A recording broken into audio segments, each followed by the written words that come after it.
নিজের সন্তানকে খুশি দেখলে কতটা আনন্দ লাগে সেটা আগে না জানলেও এখন মা হওয়ার পর কিন্তু ঠিকই বুঝতে পারি।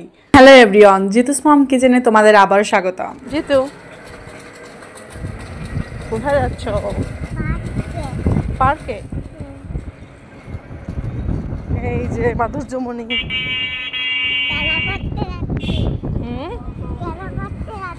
খেলা করতে যাচ্ছ? আচ্ছা চলো তাহলে যাই। এই তো আমরা কিন্তু পৌঁছে গেছি শপিং মলে। তো এখানে কিন্তু এক এক তলায় এক একটা সেক্টরে কিন্তু এক এক রকমের আইটেম আছে। তো এই সেক্টরে কিন্তু তোমার এটা হচ্ছে 2 তলা, আর নিচ তলায় কিন্তু গ্রোসারি আইটেমগুলো আছে। আর তোমার এই 2 তলায় কিন্তু রুম ডেকোরেশনের এক সাইডে অনেক জিনিস পাওয়া যায়। তো দেখো সব জিনিসগুলোই কিন্তু বেশিরভাগ ইম্পোর্টেড, আর এত সুন্দর দেখলেই কিন্তু চোখ আটকে যায় একেবারে, আর মনে হয় যে সব কিনে নিই। কিন্তু এগুলোর রেঞ্জ কিন্তু বেশ বেশি, যেহেতু এগুলো সব ইম্পোর্টেড আইটেম, এই জন্য কিন্তু এগুলোর বেশ রেঞ্জ অনেকটাই বেশি।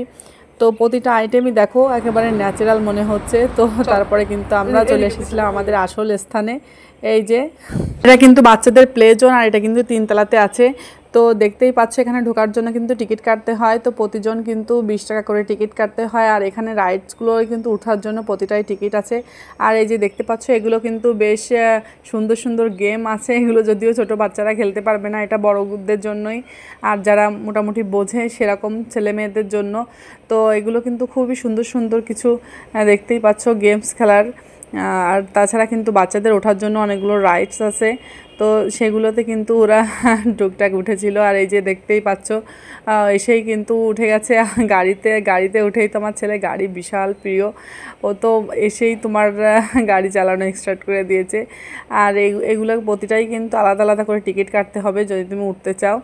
তো ওরা কিন্তু তোমার ইসে উঠতে চেয়েছিল, ওই যে ঘোড়ার পিঠে, এই যে, কিন্তু আসলে এটা কিন্তু সবাই মিলে ছাড়া এগুলো এটা স্টার্ট দেয় না। আর যদি স্টার্ট দিতে হয় তাহলে কিন্তু প্রত্যেকের মানে যে আলাদা আলাদা করে তোমার টিকিট, সেটা কিন্তু নিজেদের একাদেরই কেটে তারপর উঠতে হবে। এই জন্য কিন্তু ওঠায় আর ওঠে নাই ওরা। এটা কিন্তু উঠেছিল ট্রেনে, ওরা ট্রেনে 2টা সিট ছিল। তো ওরা একটা ট্রেনেই 2জন একসাথেই উঠেছিল। তো দেখতেই পাচ্ছ কতটা আনন্দ করতেছে। আর দিদির মেয়েটা আসলে ও সবসময় কিন্তু বাইরে অতটা বেরোনো হয় না ওদের, যেহেতু গ্রামের দিকে থাকে। তো খুবই আনন্দ পাচ্ছিল। এই যে অন্যান্য বাচ্চারাও কিন্তু চলে এসেছিলো, তারাও খেলাধুলা করছিল। তো ওইখান থেকে খেলাধুলা করে কিন্তু বাইরেও একটা পার্কের মতো ছিল, ওইখানটা কিন্তু আরও বেশ বেশি আনন্দ করতেছিল ওরা। এখানটায় এসে কিন্তু বেশ দেখতেই পাচ্ছ আসলে ছোটো বাচ্চারা যেটা বেশি পছন্দ করে সেই আইটেমগুলো কিন্তু আরও বাইরেই কিন্তু ছিল। তো সেইগুলো কিন্তু খেলাধুলা করেছে। দেখতেই পাচ্ছ কতটা আনন্দ করতেছে। তো ওইখান থেকে তোমার খেলাধুলা করে তারপরে কিন্তু বাইরে গেলে তো ওনার কিছু না কিছু খেলনা কিনা লাগবেই। যদিও এখানে কিন্তু ভালো কোনো তেমন খেলনা ছিল না, তারপরেও যাই ছিল কিছু না নিয়ে তো সে আসবে না একদমই। তো তাদের খেলাধুলা শেষে কিন্তু কিছু টুকটাক খেলনা কিনেছিল।